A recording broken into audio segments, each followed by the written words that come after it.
Shalom, selamat pagi buat kita semua.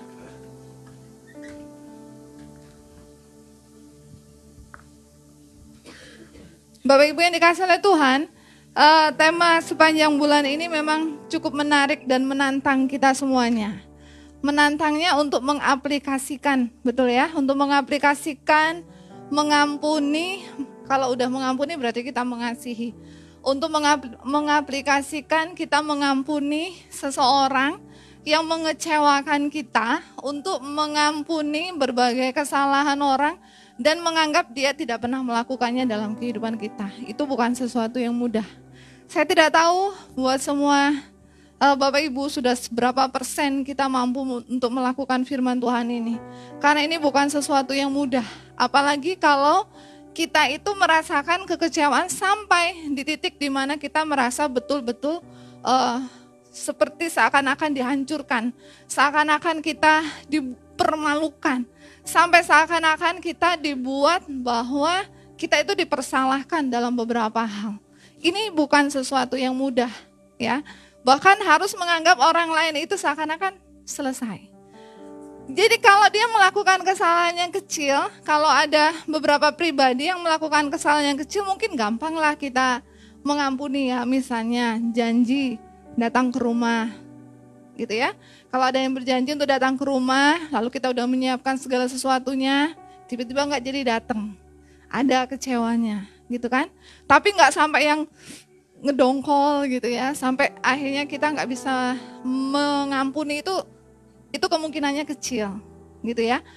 Tapi kalau kesalahannya itu, kesalahan yang dibuat orang itu betul-betul fatal, yang membuat kita itu merasa benar-benar kamu permalukan, apa yang selama ini saya bangun engkau hancurkan, apa yang selama ini saya upayakan itu diputar balik faktanya.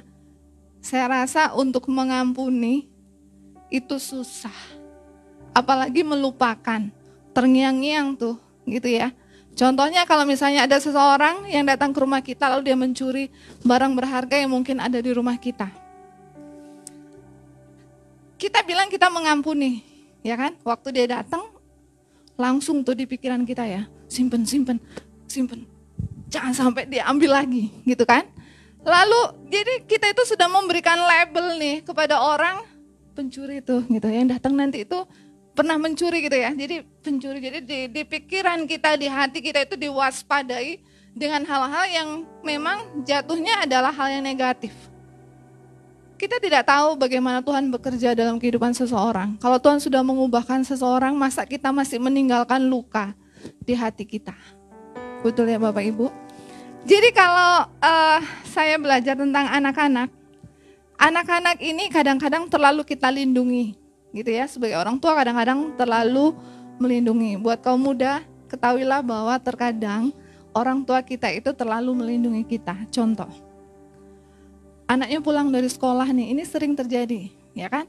Anak kecil itu dipukul begini, dia bilang ditonjok, ya kan? Keinjek, dia bilang ditendang, gitu. Jadi anak kecil ini kadang membahasakannya itu terlalu hiperbola nih, gitu kan. Aku tadi mak di sekolah ditonjok sama temenku, gitu. Marah lah mamanya kan ya. Karena seorang ibu atau seorang ayah itu kan selalu ingin melindungi anaknya, selalu ingin memastikan anaknya ini baik-baik saja. Datang ke sekolah marah-marah, ya kan. Langsung, kamu gak boleh gitu kan anak saya ya, gak boleh gitu lagi, ya, gak boleh, gitu kan. Jadi kita menekan, gitu kan. Untuk membuat anak kita ini merasa ada di titik aman, ada yang ngebelain, kalau kamu sakitin saya ada yang bela.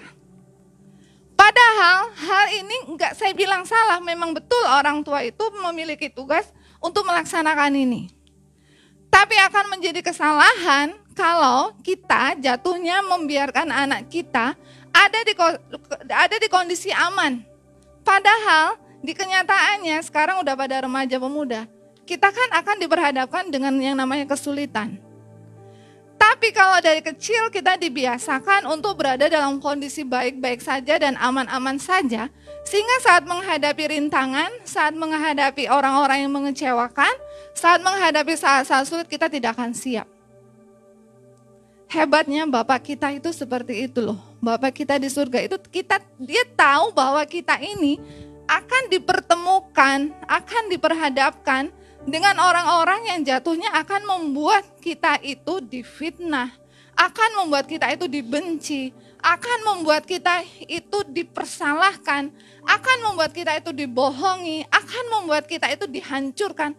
Allah itu tahu bahwa kita akan dipertemukan dengan hal-hal semacam ini. Semuanya itu tertulis dalam firman. Tapi kalau kita tidak hidup di dalam firman, kita mungkin, emang iya, di mana ya? Gitu ya. Tapi kalau kita hidup dalam firman, kita tahu bahwa Allah sudah mempersiapkan kita untuk menghadapi itu. Sehingga saat kita diperhadapkan dengan orang-orang yang mengecewakan dengan segala bentuk kejahatan yang dilakukan untuk kita siap. Kita baik-baik saja. Kita nggak akan syok, kita nggak akan stres, kita nggak akan gila karena hal itu. Dan kita tidak akan meninggalkan Tuhan. Betapa banyak contohnya. Orang-orang yang diperhadapkan dengan hal-hal semacam ini akhirnya apa? Stres. Akhirnya putus pengharapan. Akhirnya menyalahkan. Akhirnya langsung berorientasi untuk membalas. Di berita itu anak kecil hanya gara-gara tip X, dia bisa dorong temannya itu sampai terantuk di pinggiran meja, masuk rumah sakit. Beritanya ada. Lalu seorang anak karena nggak jadi dibelikan handphone sama mamanya dipukul kepalanya dari belakang. Banyak kejahatan lagi ya, banyak yang gantung diri hanya gara-gara tidak siap juga dengan hal-hal yang namanya kesulitan. Beruntungnya kita sebagai orang percaya, kita bisa lihat dalam 2 Timotius, mari kita buka bersama-sama dalam 2 Timotius 3, ayatnya yang pertama sampai dengan ayatnya yang ke-9. Firman Tuhan ini cukup memberkati saya dan menguatkan saya, dan saya rindu untuk membagikan kepada kita semua. 2 Timotius pasalnya yang ketiga, ayatnya yang pertama sampai dengan ayatnya yang ke-9. Disinilah letak Tuhan mengingatkan kita bahwa memang kita akan menghadapi hal-hal yang sukar. Ketahuilah bahwa pada hari-hari terakhir akan datang masa yang sukar. Manusia akan mencintai dirinya sendiri dan menjadi hamba uang. Mereka akan membual dan menyombongkan diri. Mereka akan menjadi pemfitnah. Mereka akan berontak terhadap orang tua dan tidak tahu berterima kasih, tidak peduli agama, tidak tahu mengasihi, tidak mau berdamai, suka menjelekkan orang, tidak dapat mengekang diri, garang, tidak suka yang baik, suka berkhianat, tidak berpikir panjang, berlagak tahu, lebih menuruti hawa nafsu daripada menuruti Allah. Secara lahiriah mereka menjalankan ibadah mereka, tetapi pada hakikatnya mereka memungkiri kekuatannya. Jauhilah mereka itu. Sebab di antara mereka terdapat orang-orang yang menyelundup ke rumah orang lain dan menjerat perempuan-perempuan lemah yang syarat dengan dosa dan dikuasai oleh berbagai nafsu. Yang walaupun selalu ingin diajar, namun tidak pernah dapat mengenal kebenaran. Sama seperti Yanes dan Yambres yang menentang Musa, demikian juga mereka menentang kebenaran. Akal mereka bobrok dan iman mereka tidak tahan uji. Tetapi sudah pasti mereka tidak akan lebih maju, karena seperti dalam hal Yanes dan Yambres, kebodohan mereka pun akan nyata bagi semua orang. Bapak Ibu dikasih oleh Tuhan, di zaman akhir ini semua sudah digenapi loh sama Tuhan. Artinya kita sudah menuju ke arah situ. Kita dipertemukan dengan orang-orang yang bebal. Kita dipertemukan dengan orang-orang yang sikap hidupnya itu semuanya ada di sini. Dan kalau Bapak, Ibu, dan saya dipertemukan dengan semua orang-orang yang tertulis dalam firman Tuhan ini, kita bersyukur. Kenapa? Karena Tuhan sedang membentuk kita. Untuk menjadi seperti apa?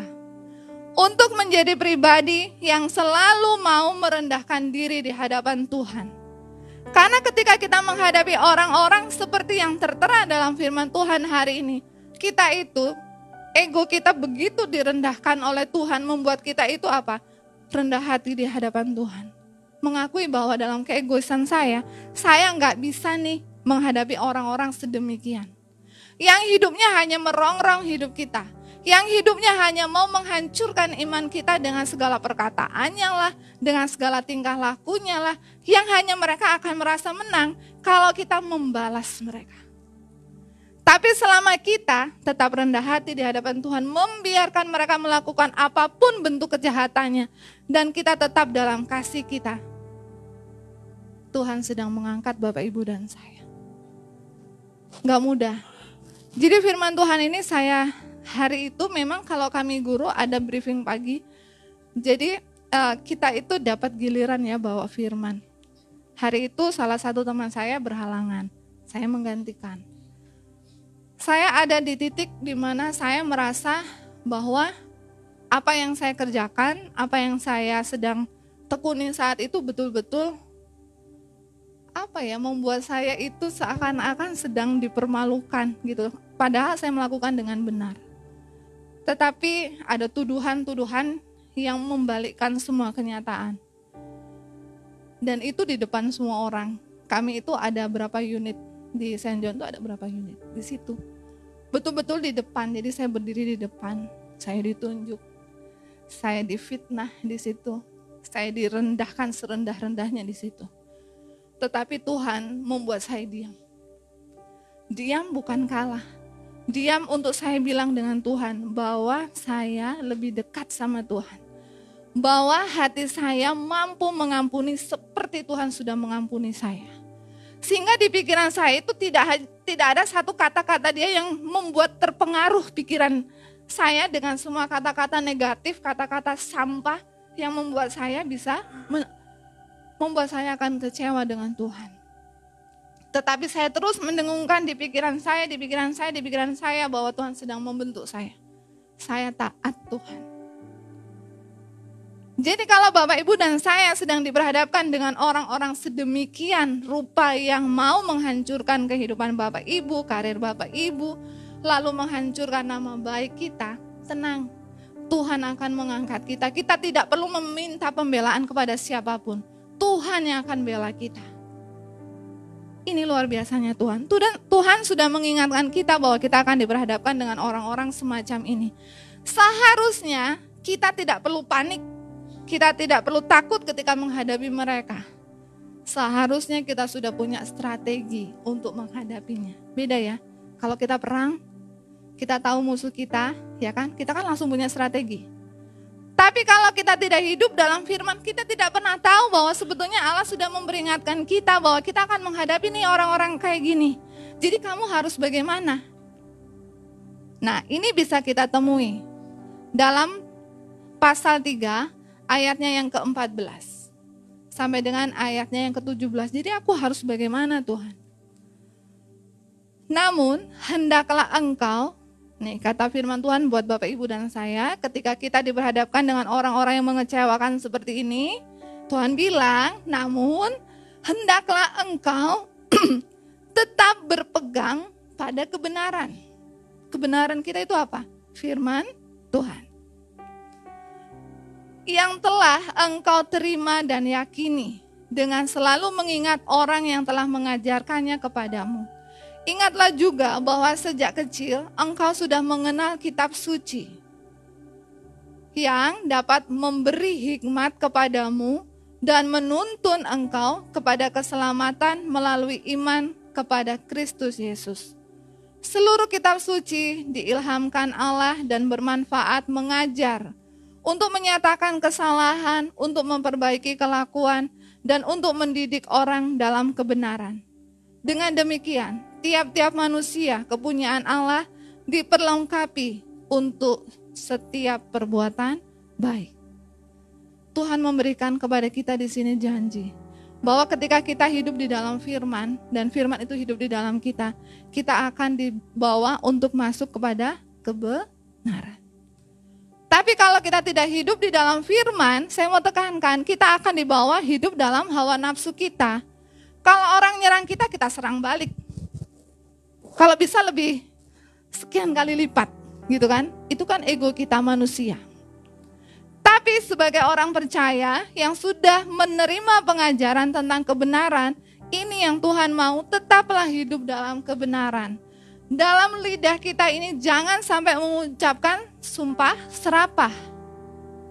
Dalam bibir mulut kita ini ucapkanlah berkat untuk setiap mereka yang melukai hati kita.